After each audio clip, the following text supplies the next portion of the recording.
and welcome to the 2021 TotalEnergies World Team Championship.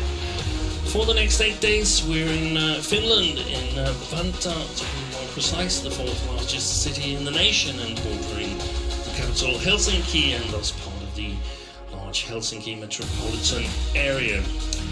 We're approximately 15 kilometers north of downtown Helsinki in the Energia Arena that coincidentally also hosted the European Team Championship earlier this year. This is the 17th edition of the World Team Championship, and this year has a brand new format where 16 teams battle for the trophy, the Sudirman Cup. The 16 teams are divided into 4 groups for the round robins group stage, and the 2 best teams qualify for the knockout stage. Here you can see that all 16 teams are spread out all over the globe. Teams are selected based on the world team ranking, and taken into consideration is the continental representation from the 5 Olympic continents. With the tournament schedule, as you can see, the first 4 days will concentrate on the group stages and then on to the knockout stage on day 5. Here is the 16 teams. China is the top seed in the tournament, whilst Japan is seeded second, and Chinese Taipei and Indonesia third and fourth seed. So this is what happened earlier today on court 2. Thailand defeated India 4-1 in that match, and we're concentrating on the match here on court 2 between Indonesia and the National Badminton Federation of Russia.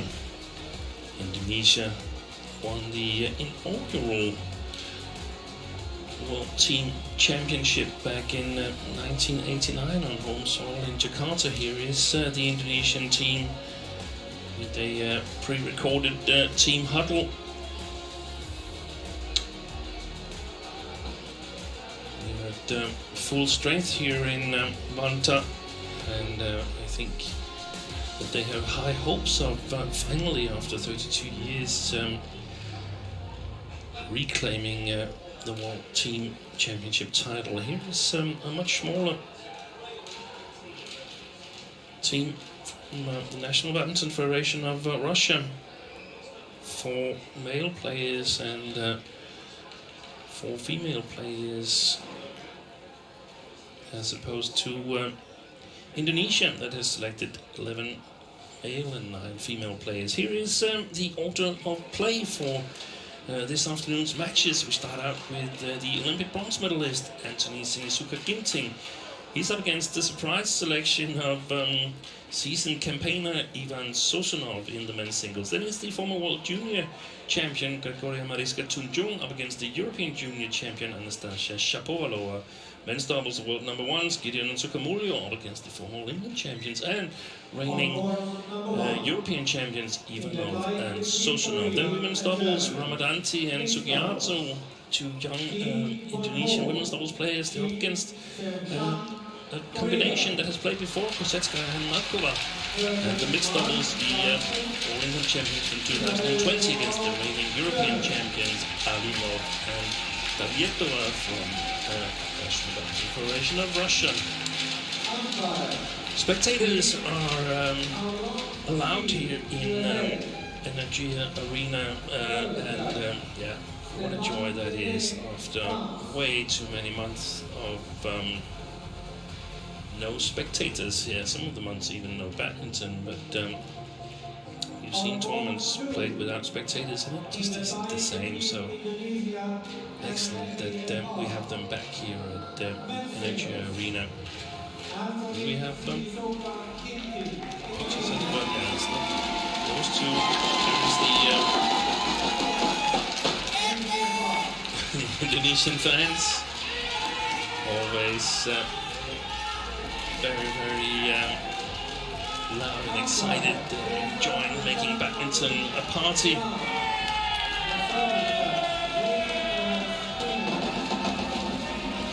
suspect it's Indonesians living here in Finland. They have an Indonesian coach. The Finnish national team also played earlier on today.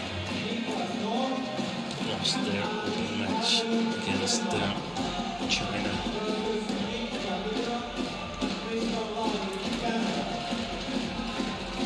So this is the first meeting between Anthony Ginting and Ivan Sozonov, because Sozonov stopped playing men's singles some years ago. His last competitive men's singles result is from 2014.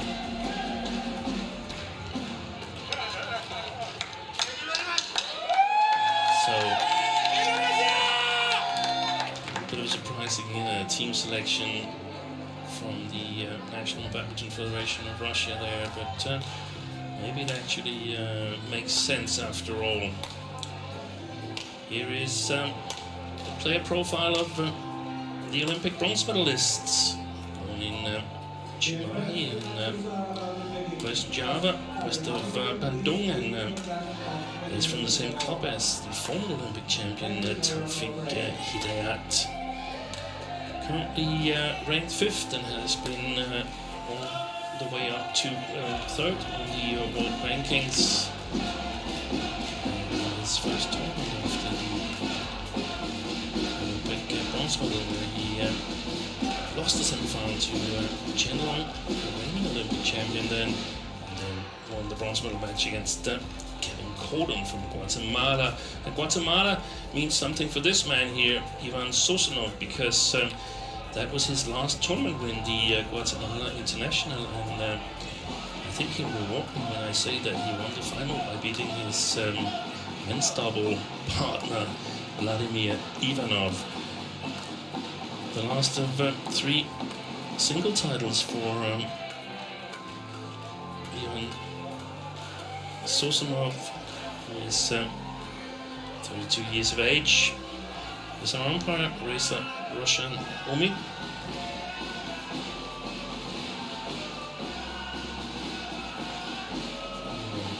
And David Evans is a service judge. Now Indonesia, they have stated in the Indonesian media that they are going to be very, very serious about this match here. They're going to field their strongest lineup.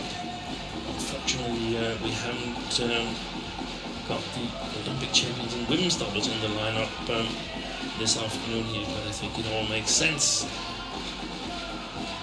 as the players are just waiting for play to get underway on the primary TV called Court 1, where Germany and Korea is about to start their match. So there's some photo opportunity for the Indonesian fans. Ladies and gentlemen, to my right, Indonesia, represented by Sinisuka Ginting. And on my left, NBFR, represented by Ivan Sozonov. NBFR, serve, love, please. Ladies and gentlemen, on my right, Korea. So the match underway, left-hander Ivan Sozonov with the service, and a tricky return there from Ginting, and I don't think Sozonov was totally ready that he should also cover that himself. Normally he's got Ivanov there to help him.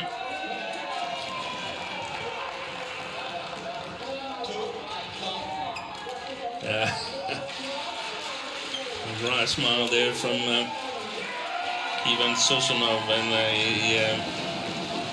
I'm a little bit afraid that this is going to be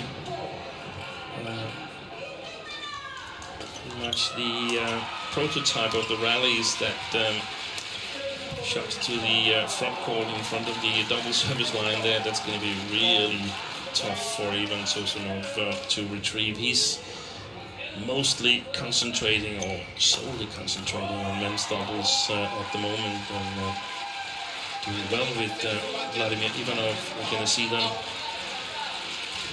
in the third matchup today. Here's a challenge, first challenge of the day. It's Ginting, who's not entirely trusting the line judge in that call there.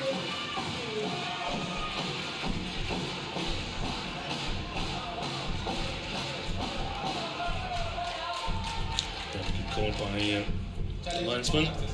One challenge remaining. 2, 3. So one challenge left in this first game for Anthony Ginting. As long as you're correct at your challenges, you keep the ones you have, but you can only make 2 wrong challenges, or challenges that are not correct, and then you're out of challenges for that game.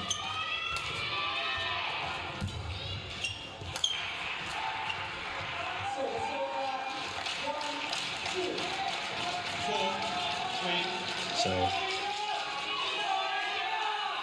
Sozonov has taken the lead here.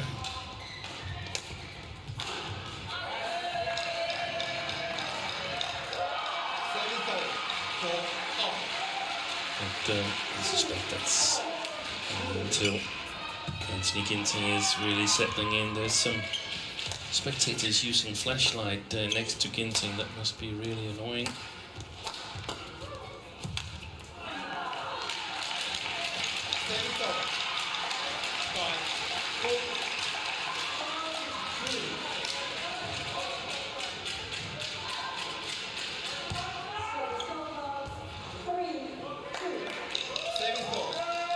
It can sometimes be a little bit annoying for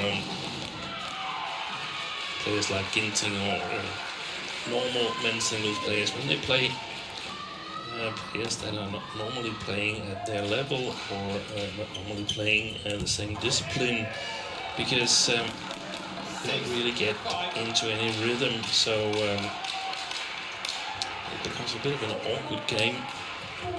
The opponents sometimes can't return, like we saw here, and sometimes they really go for the win and hit the lines or the top of the tape and score some points. So it doesn't really become regular singles rallies as we normally see them. But there's a lot of points in that corner there for Anthony Ginting.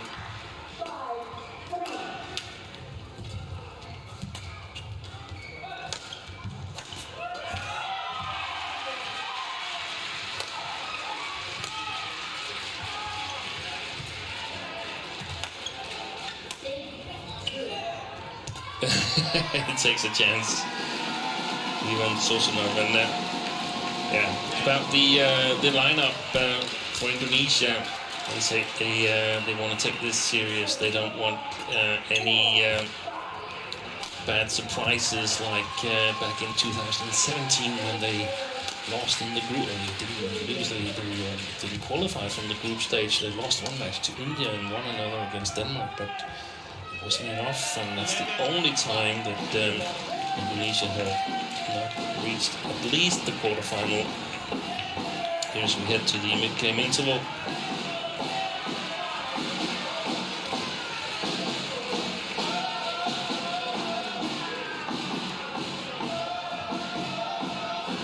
Spectator culture, just saw glimpses out there. That is the explanation why every player I know loves to play in Indonesia.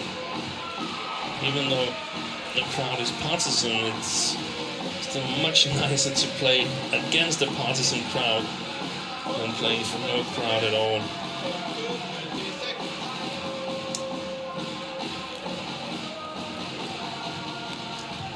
So if Indonesia wanted to play the strongest lineup here in the first match, we're going to play the Olympic gold medalist Rahayu and Gracia Poli, well, I think it's about being smart. The Indonesians, they have their eyes set on at least the semi-final, much rather a final, and hopefully a victory in this Sudirman Cup here, and there's also tournaments to come in the following weeks here in Europe. So it's a little bit about saving energy where you can, and that's why I think they opted for the young combination of Sugiarto and Ramadhanti in the women's doubles.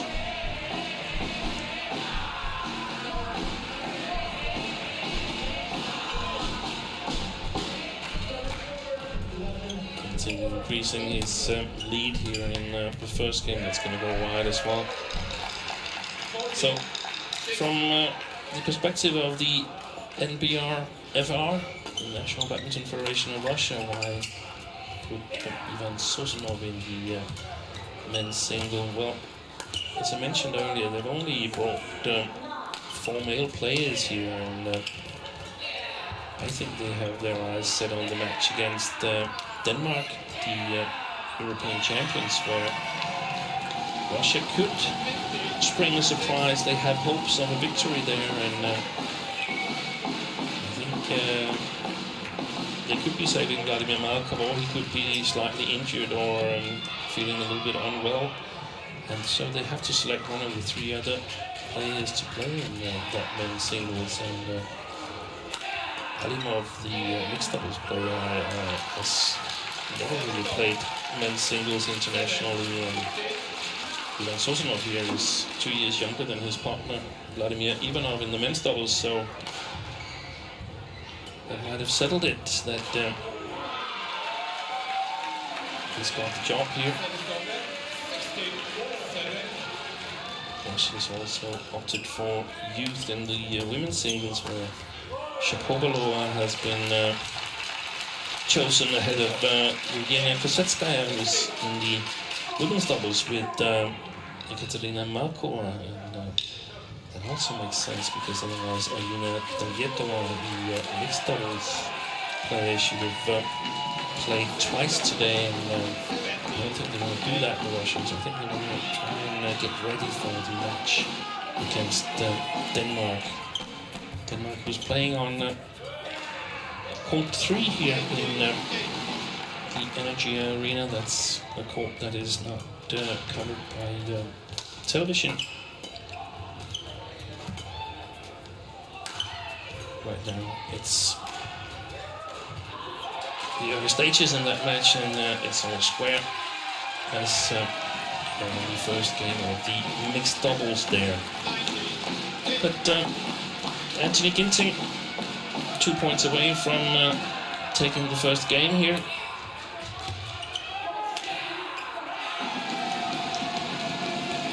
It's a perfect placement down the line.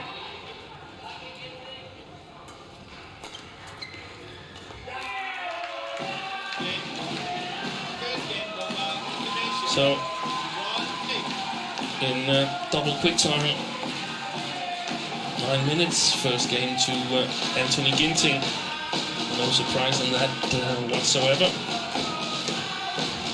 And they're satisfied.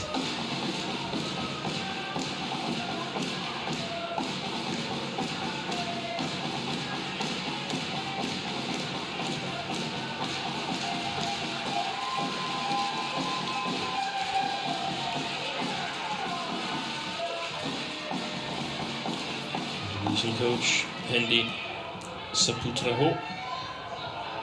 I wonder what he's saying to Ginting. I don't actually think that this match is. Sometimes you can use matches as good practice. I don't think there's a lot of practice in this match here. This is just a matter of going in and do your job. And Sozonov here, he's not going to use too much energy either. He's going to play in 2 matches time again. Much more important match in the men's double.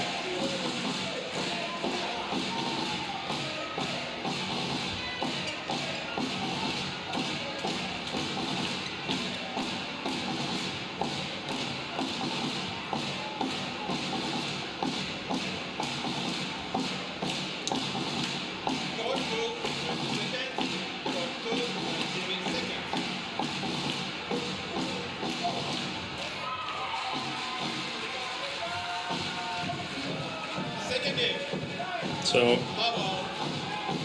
we're ready to the second game in this first men's single here. It's just gone wide. Second thought. 1 long.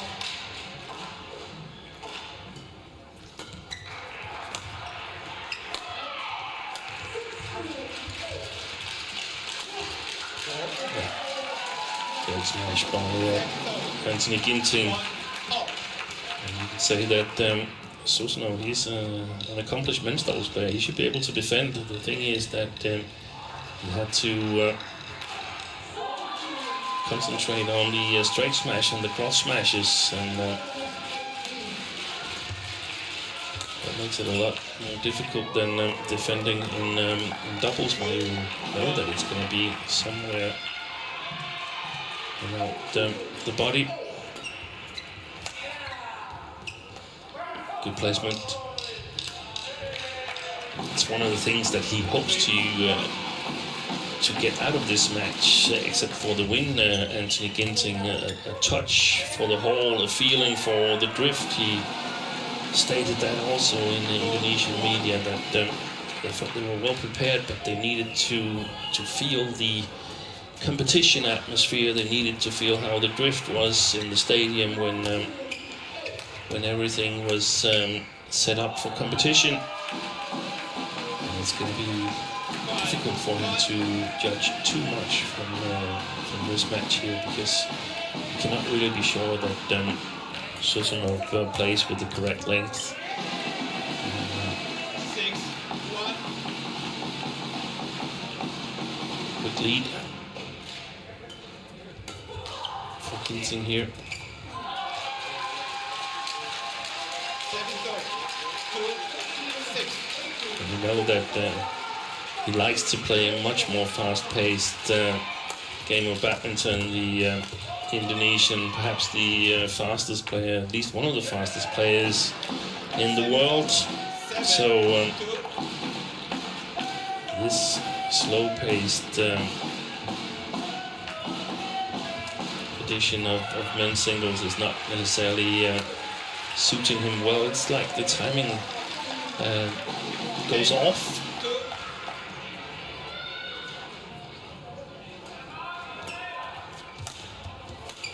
Good shot.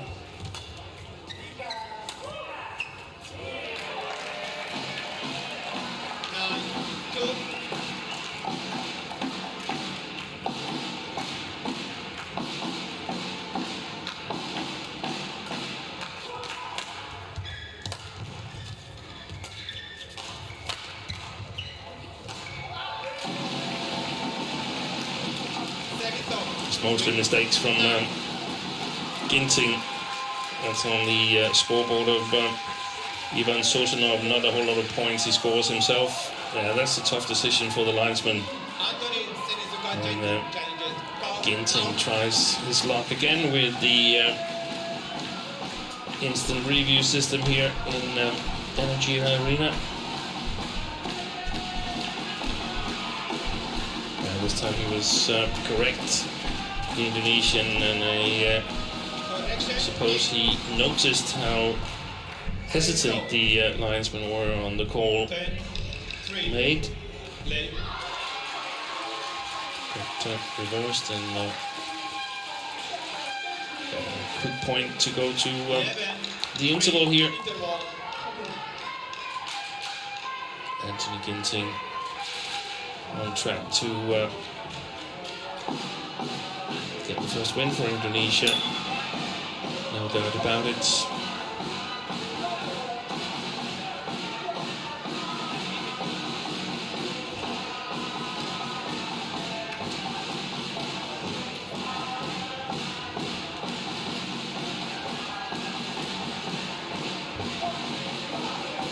We should mention the last two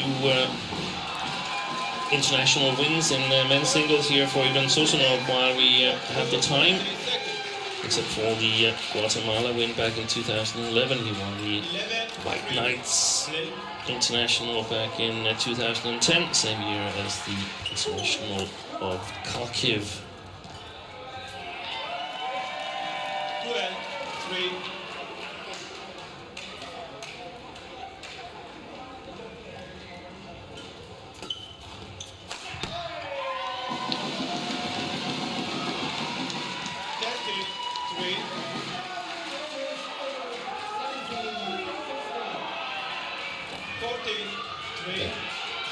All or nothing return on the service.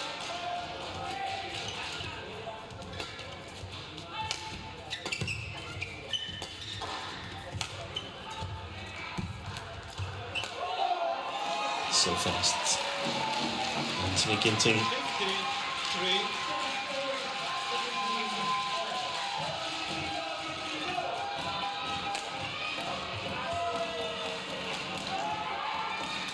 53.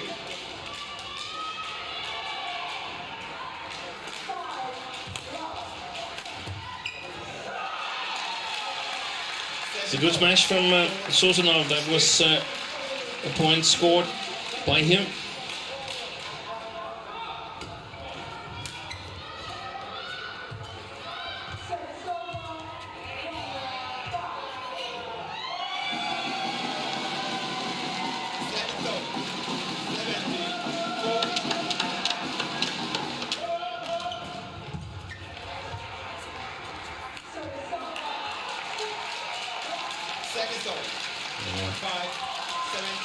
In position at the net, that's also the area he's mostly covering in the men's doubles, so good shot there, but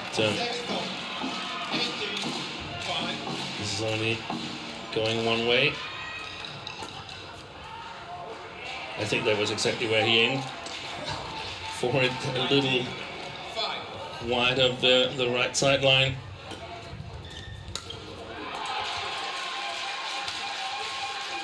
This is definitely taking one for the team in terms of Sozonov playing men's singles. Another good steep smash there, prolonging the inevitable a little bit.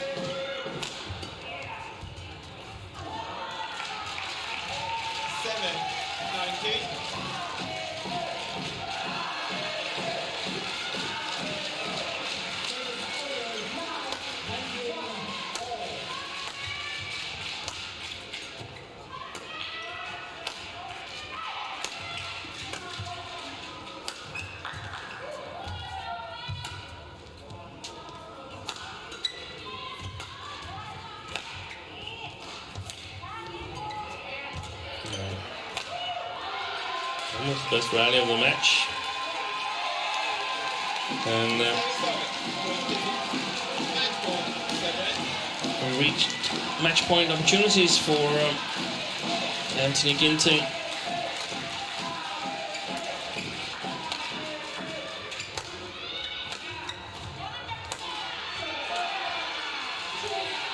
That's a good shot. Yeah, he likes it. Even Sozonov. Ginting doesn't mind either.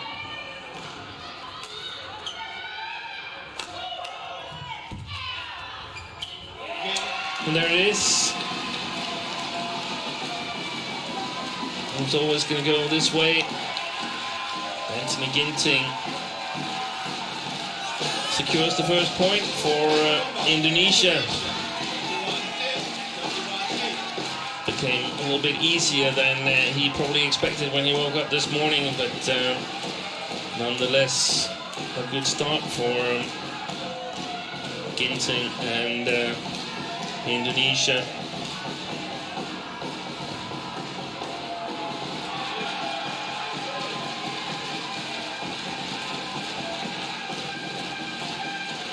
And double quick time and with symmetry in the scoreline. As we get the decisive rally, 21-8, 21-8 in 20 minutes.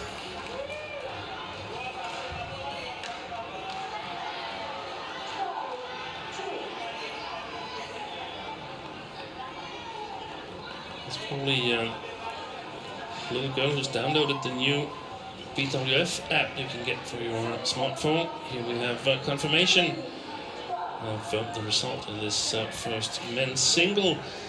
It's 1-up for Indonesia as we wait for the second match of this team tie.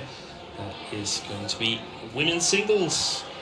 We'll be back after this little break with Shapovalova from NBFR up against Gregoria Mariska Tunjung from Indonesia.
So we're back here in the Energy Arena. We're watching the Court 2 coverage here, and this the order of play for